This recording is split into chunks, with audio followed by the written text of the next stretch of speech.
Assina é abogado da papia. Agora, se não ficar, que não tem nem respeitar, senão que a guarda 10 anos acaba. Mas dá um scope também. Ja, mientras que voor de anos de 1953, tu rende sempre a terreno gratis. Solamente me será paga notário, PAMIDI e me paga leges, um ticket, sem automático. Dus para Bambise, para $3.000, está claro. Zij dat het sistema de antes, wel. E gente na cutariva de lista de espera tem direito de querer que o site e condicionam que não a pedir em terreno. Então, é mais razonável para respeitar não direito.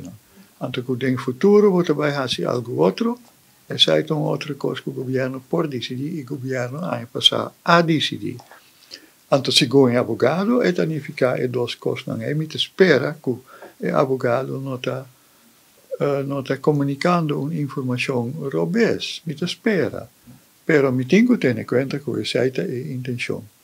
Então, se você decidir, nós trabalhamos assim, você desviar voor um sistema que na Bonaire sempre estava costume.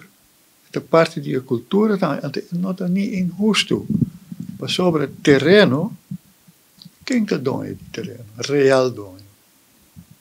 Então, assim que nós tour da heredar etera, caminho nós te vive. Então, assim que nós tour da heredar el oude de la man.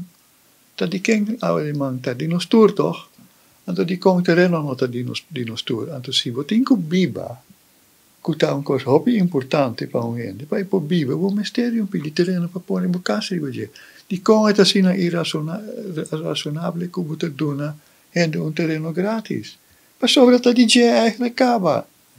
Então, se bouw die circunstância não, botem que cambia, sei, ok.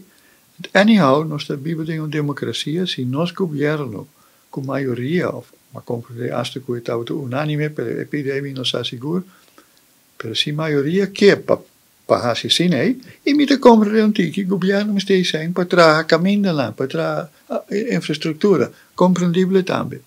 Dus se je zei que o manejo novo, zijn não tem problema para sequer introduzir e coisas no tu rende tem que pagar preço de mercado, ou bem que o preço de mercado para não que por pagar.